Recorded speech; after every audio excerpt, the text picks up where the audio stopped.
Lampedusa, une petite île de la Sicile en Italie, une petite terre convoitée par les immigrants clandestins. Dans leur tentative d'atteindre cette terre promise, plusieurs d'entre eux périssent. 40 morts, je dirais 400 morts environ pour le seul mois d'octobre. Qu'est-ce qui explique cette envie folle des Africains d'aller à la mort?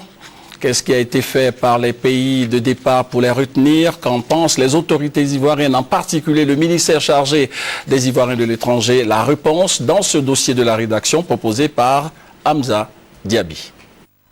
Marc-Antoine, c'est ainsi que nous l'appellerons pour la circonstance, a fait l'expérience de l'aventure. Après plusieurs années passées en Allemagne, il est rentré depuis peu en Côte d'Ivoire, son pays. Imaginez quelqu'un qui a passé pratiquement 7 ans dans un pays étranger avec un visa d'1 mois. Imaginez après 1 mois.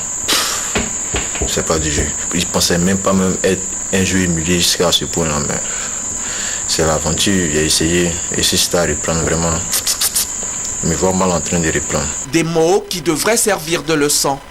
Une expérience qui devrait ouvrir les yeux. Que non. Chaque jour, ils sont des milliers de jeunes avides d'un mieux-être qui tentent leur chance. Une chance qui très souvent n'est pas de leur côté.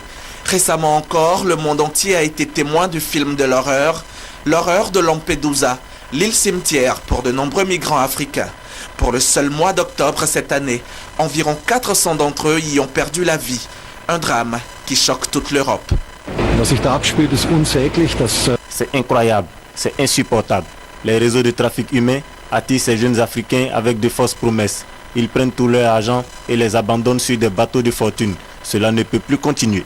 Ces victimes venaient principalement de la Somalie et de l'Érythrée, fuyant la pauvreté, la faim et l'instabilité sociale, en quête de meilleures conditions de vie. Mais elles n'atteindront jamais la terre ferme. Avec elles, le rêve s'est englouti dans les eaux de Lampedusa, en Italie. Nous devons également négocier avec nos partenaires africains afin de trouver les accords pour organiser une immigration légale.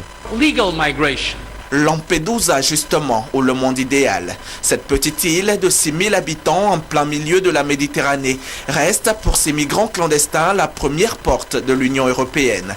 Depuis le début de l'année, 13 000 migrants et demandeurs d'asile ont débarqué sur cette terre à bord de 140 navires.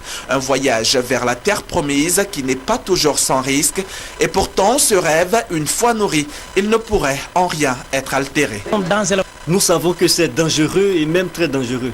Il peut arriver que la pirogue se fissure au beau milieu de la mer. Beaucoup de gens perdent leur vie. Certains sont même traumatisés à jamais parce qu'ils ont vécu en mer, même s'ils échappent à la mort et gardent des séquelles. Mais notre objectif reste d'atteindre l'Europe. Pourquoi partir de chez soi pour une terre inconnue où les incertitudes sont les choses les plus sûres? Les raisons sont multiples. C'est vrai. Rester chez soi, c'est pas mauvais, c'est intéressant. Mais le même boulot que je ferais ici, là-bas, ce serait rémunéré, vraiment rémunéré. Si l'opportunité m'est donnée, je pense que aller, c'est bon. Nous sommes certains que la réussite sociale et économique se trouve en Europe. Nous travaillons depuis plusieurs années ici sans aucun résultat. Mais à part le fait d'être mariés, nous n'avons ni maison, ni voiture, et nous n'avons même pas de compte bancaire. Pour une autre partie de cette jeunesse en quête de repères, l'Eldorado, le vrai, c'est chez soi. Juste savoir choisir ses repères, voilà le secret. Aller en Europe, pour aller trouver un mieux-être, vraiment, il ne voit pas l'importance. Si au niveau des études ça va marcher, bon, on peut faire un retour à la terre tranquillement. Bon, il ne voit pas pourquoi aller risquer sa vie et puis aller pour les navires, pour aller mourir dans les eaux européennes. Pour la troisième partie de la jeunesse qui a fait la mère expérience de l'aventure, rien de mieux que de rester au bercail. J'ai forcé de lutter, je suis plus revenu au pays, mais je crois que c'est encore mieux. Arrivé au pays, je ne regrette pas. J'ai connu quand même des expériences, vu ces expériences avant.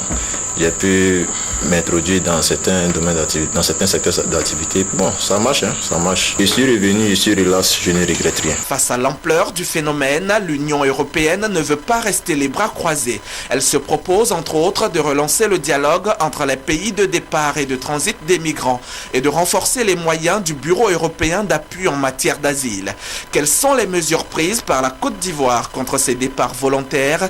vers les terres étrangères. Notre pays, la Côte d'Ivoire, est très peu concerné par ce phénomène, mais c'est un phénomène qui touche énormément d'Africains et face à cela, on est obligé de prendre nos responsabilités. C'est une mesure d'anticipation que nous prenons et donc à lancer des campagnes de sensibilisation, sensibiliser les gens sur la nécessité de prendre suffisamment de précautions. Un voyage se prépare, on ne voyage pas dans les conditions dans lesquelles certaines des personnes sont mortes. Nous avons pris suffisamment de précautions et nous anticipons sur les difficultés auxquelles les migrants peuvent faire face.